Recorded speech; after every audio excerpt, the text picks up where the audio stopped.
road to Black Ops 6 Zombies begins here, ladies and gentlemen. I'm so excited for the game. I thought, why not tread back to where it all began for the Dark Ether story, and what will admittedly be the most similar game to Black Ops 6. And this, ladies and gentlemen, is Die Maschine from Black Ops Cold War. This is where things first started for zombies, and how a lot of things changed. A lot of new additions to the mode, and also some simplification in other areas. Now, I want to start off with the Rampage Inducer, because we know that is going to be returning in Black Ops 6 Zombies. We saw it in the brief 10-second gameplay, and I think this is one of the best additions that Treyarch added in Black Ops Cold War. A lot of people always complain about how slow the early rounds are, especially if you're playing Nacdit and Toten on the original Black Ops 1 World at War or Black Ops 3. This just gets rid of all of that dull period and just gets you straight into the action, and I frankly think it's one of the best additions they had to the game. Now, we're playing Die Maschine in this video, but if you want to see me do a road to Black Ops 6 on every Zombies map, be it every Cold War map, maybe every Black Ops 3 Zombies map as well, just let me know in the comments if that sounds good to you. And whilst you're down there, why not click the thumbs up if you're excited for BO6? So we're going to do the Easter egg in this video, but I also want to touch on a few other topics about Black Ops 6, including another big feature we know confirmed, which I'm not quite sold on. Oh god. Run, John, run. Oh my god, I forget how crazy freaky fast the zombies are. And that is salvage. You can see it dropping all along the floor. Now, it's confirmed that salvage is going to be returning. It drops from one of the zombies in the trailer, and me personally, I don't have a problem with salvage. But fundamentally, I think some of the systems in Cold War need to be improved. Like, here we go with the crafting table. The fact it puts you in this menu that you have to use the D-pad to scroll around with mid-game, to me just feels a little clunky. Like, there's definitely a more intuitive way that they could go about it. And if we look at this, I feel like some of this is just a bit too overpowered. Like, if we go to the support and the self-revives, the way it's set up in Cold War is you can buy infinite amounts of self-revive kits. And when we talk about the balance of Black Ops Zombies over the years, you could argue that Black Ops 3 and the super OP pay-to-win gobblegums affected the balance a lot. But fundamentally, if you have a system where you can buy infinite self-revives, doesn't that take the risk out of the game entirely? It's a really good topic that I never really thought about at first. But because Black Ops 4 completely changed the self-revive system, so the quick revive perk no longer gives you that ability, this game went one further and was like, hey, just create as many as you want. And I think having that sort of makes high rounds just so ridiculously easy, where as long as you have enough salvage, you can always buy an infinite amount. So I'm asking you guys watching right now, do you think Treyarch should nerf the amount of self-revives you can get in BO6? Should there be a limit to how many you can buy? Should there be a price increase every time you buy it? Because I think these are very valid questions that we need to talk about, because it does make this game way easier. But at the same time, you could also argue, is that really a problem? Is it a bad thing if a zombies game is easier than it has been in the past? And if we've got to this fundamental level where now there's, you know, a decent amount of difficulty to get to a high round that most people can do it, isn't that sort of what Treyarch's design philosophy is with zombies nowadays? Surely they want players to be accessing every part of the map's content and get to high rounds to experience that. Again, it's just a lot of interesting questions that people like you watching and us are like the 1% hardcore zombie players. What I found insane is that when I visited Treyarch to see Black Ops 6 early, talking to some of the developers, they said that the highest average round was like round 8 up until Cold War. And then Cold War upped that average to like 13. So obviously they're going to be doing stuff to try and make that average round higher and higher and higher so that people are accessing more of the game. But it's just such a super interesting conversation. Now, I don't think anyone's going to go out and say that this was the most exciting launch map we ever got, but I think this is such a solid map. And it's interesting that up until that moment there, it was very much like a Final Reich casual Easter egg sort of thing, where you're basically guided up until this very point here, where you've got one of the main parts of the map done, the Pack-a-Punch. And we know in Black Ops 6 that there are two maps, one that's going to be quite simple and easy, definitely probably similar to this in terms of how easy it will be for newer players to approach it, then a super complex map, which I'm looking forward to. And it's just finding that balance, you know? I think it's such a really difficult thing for Treyarch to actually achieve, because whilst we want more complex packs and more crazy Easter eggs and stuff like that, they also can't alienate those casual players that are excited to jump back into round-based again. But here's the thing I want to see back. I want to see the Dark Ether, Treyarch. I want to see more times that we are in the Dark Ether, because this is so dang cool. But it's only ever used like twice ever in this map, and we don't see it again. Like, I really want them to lean into the Dark Ether as more playable areas. Like, we're seeing quite a bit of it in MWZ, but it just doesn't hit like this does. Like, it just looks incredible. But first port of call is we need to build the Ether scope. We've gotten 2 of the parts now. We just need this last one. There we go. That is done. And it's also very cool how it swaps between Dark Ether and normal map. And I'm still trying to work out how Treyarch do that. Like, are we on a different version of the map and they just like teleport us in? Like, I don't know, but let's go ahead and pack a punch. And one thing that's leaked is that we will be getting the old school animation of putting the gun in the machine and cracking our knuckles. And it's something so small, but I do think we need that back, you know? It's something that gives a little bit more character back to the, you know, the old school zombies. And my God, look at the camo I've got on this. It's actually beautiful. Oh, I completely forgot about the Megaton.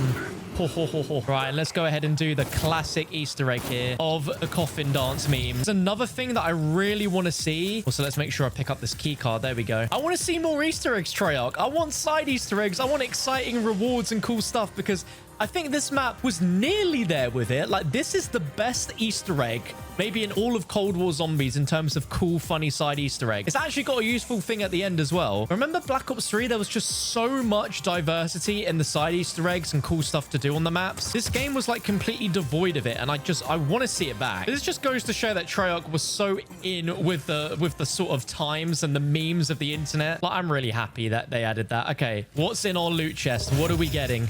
Anything good? I mean, we got monkeys. I mean, I'll take that. I mean, we'll pick this up anyway. And then there's the Juggernaut, which we already got. Let's go ahead and insert this and then get ourselves the Die remote control. The one thing I haven't gotten yet is armor. I've not gone up to the Arsenal system and actually bought armor. And that's something that I think we just need to revert in Black Ops 6 Treyarch. I don't know what was wrong with just learning the shield locations, building the shield, and then repairing the shield. Right, let's turn on the Die remotely. Uh-oh, I was not supposed to do that. I need zombies. What am I doing, John? I mean, I could be completely wrong, and some of you guys might like the way the Arsenal system works in this game. And you could argue that maybe the fact they did this is because, you know, not every player wants to look up a guide on how to build the shield. And I do think that's a very fair thing to say. But again, it's just shifting through menus like the crafting system, and I just don't think it's very fun or feel very zombies-esque. Okay, here we go. We got a lot of zombies being sucked in. It should be more than enough. There we go. All right, let's discharge and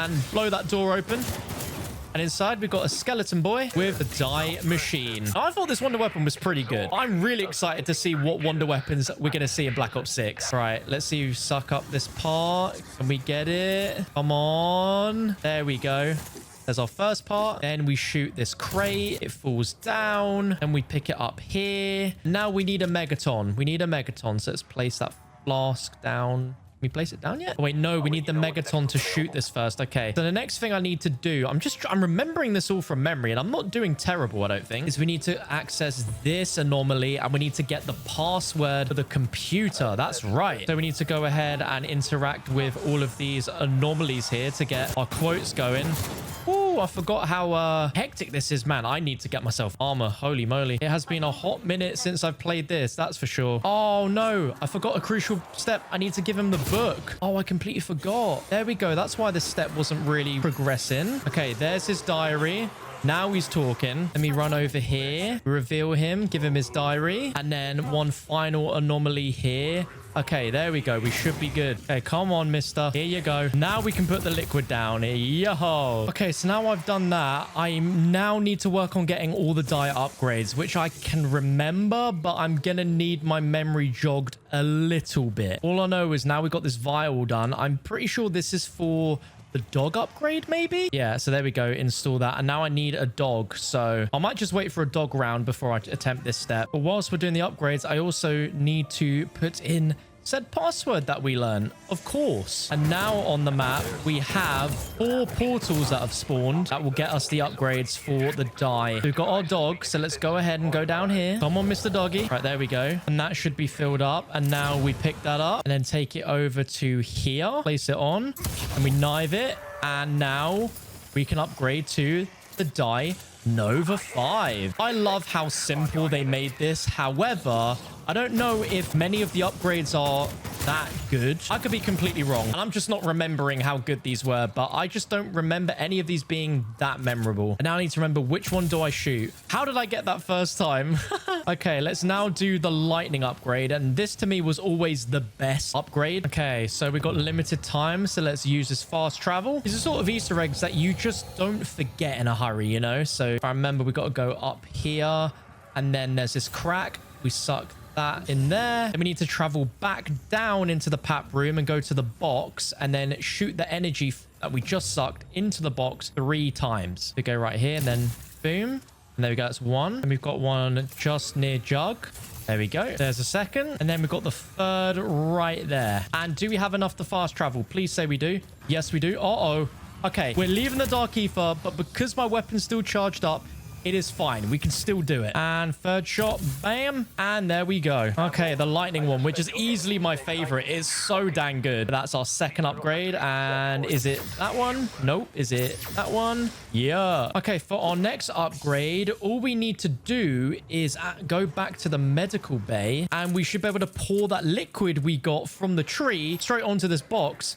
And bam, there we go. We've got the ice version of the wonder weapon. That easy. Let's see. Is it this one? Nope. That one. There we go. Okay, we're just 1 upgrade away now. So I think we need to hit this anomaly here. Go back underground where we got that dog kill. And then there's this machine somewhere. Here we go. Right here. Plasma cutter. We place the fuse in. And that straight away puts us back into the normal map. And then we just use that on the box. And we can now switch our wonder weapon to the fire. And it's as simple as that to get the fire one done. Like, the upgrades for this is so simple, and I kind of like that. But maybe there could be like a middle ground where it's not quite this easy in Black Ops 6. Okay, next step, we got to go in this anomaly, and we got to do some stuff, I think, with this machine up here, maybe? I'm trying to remember. But yes, we got an anomaly here, so we got to listen to this. I got to admit, the storytelling in this was pretty cool. I want to see storytelling that is akin to this, but even better than this. Okay, now we're back in the normal mode. This is the part of this Easter egg I think Treyarch added just as a way to stump people, because there's no way that people figured this out. Like, it's just so random. Okay, I'm going to need to go ahead and craft some Semtexes. I also forgot to pick up this, the Dark Ether wrench. That would help, wouldn't it? And then with that wrench, we go over to this tank and we just use it on a few parts of it. This little guy appears,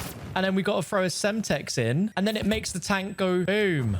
There we go. People literally must have just ran around the map just trying to interact with anything before they worked out that's what you do. You guys remember, this tank has now revealed this contamination agent ball thing that we got to carry all the way into that room. And I always found if you walk backwards, placebo effect, it feels faster. Oh god. Zombies, don't you dare. Okay, thank God for that. Okay, and there we go. Bam. And now we've done that, we now need to get the boss zombie, split them, and pop them in. And then we're literally 1 step away from the boss fight. Right, let's grab ourselves some speed cola. One thing that we spoke about earlier in the video is this machine. Something else needs to happen in Black Ops 6 with this thing, because I never liked the fact that you use this to upgrade armor and the weapon rarity tiers. Like, it just didn't feel right. It's been leaked that there's going to be some sort of separate machine, like a weapon grind, that you'll put your weapon in and like turn a handle to grind it and actually upgrade the rarity that way. Then you get into a whole discussion on, you know, if weapon rarities should be a thing in zombies. Is it too complicated? So many factors that this game fundamentally changed. I think another thing I'd love is if the salvage just, you know, automatically picked up. Like, you don't have to like run around and find it. You just automatically got it. Oh, here we go. A few rounds later, we've finally got the big bad monster that we've been waiting for. So we've got to split this guy, and now we've got the splitters. We need to bring them into this room right here, and they just need to walk right here. Here we go. Come on. There we go. There's one of them, and the second one is on his way. Come on, mister. Just a little closer. And there we go. And now start the purification process. And now he's a big monster that was a human. And we gotta, well, we don't really fight him. That's the really interesting part about this map, is that there is no boss fight. And the ending, you cannot fail. Again, definitely caters more for the casual. But I still think this was a fun Easter egg overall. Round 18 is actually getting kind of hectic in here. But we need to interact with this anomaly right here. If I remember correctly, we just revealed this anomaly. And that gets us ready for the boss fight. Although this is absolutely hectic. Now we're back. All we need to do is interact with that photo and we are going in the boss. But I want to upgrade just before we go in. So let's do this. So we pick it up and here we go. Now what is crazy to think is this is actually some of people's first ever boss fight. And it's not really even a boss fight because you can't die in this. So here we go. So we got to protect little Orlov over here. He cannot die. He can get hit by as many zombies as humanly possible and you will not fail this. So as far as launch maps go, Easter egg wise, I don't know, were we disappointed as a community that this was so easy? Because I honestly can't remember. I'm really hoping that with Black Ops 6 we get, you know, a little bit closer to some of the BO3 Easter eggs in terms of being a bit of a challenge. But oh, hello, but not being too crazy. And I was not expecting a down there. Holy moly. Okay, I've actually got to lock in there, but to be fair, I got caught on the stairs in a very horrible position. Oh my gosh, what the heck? Am I gonna actually kill a zombie? Okay, jeez, what is going on with me today? I think this says it all about me going, haha, quote unquote, this is too easy. Thank God I still got Jug, but my God, I'm actually scared I'm gonna fail this, guys. What the heck? Definitely feel like I might have put on the wrong field upgrade for this. I do not remember there being this many megatons. I actually got to lock in, boys and girls. There's actually a bit of a jeopardy to this. I guess this also shows that I am actually kind of washed at Cold War, which is not good. Okay, this is probably one of the easier bits just because it's less contained.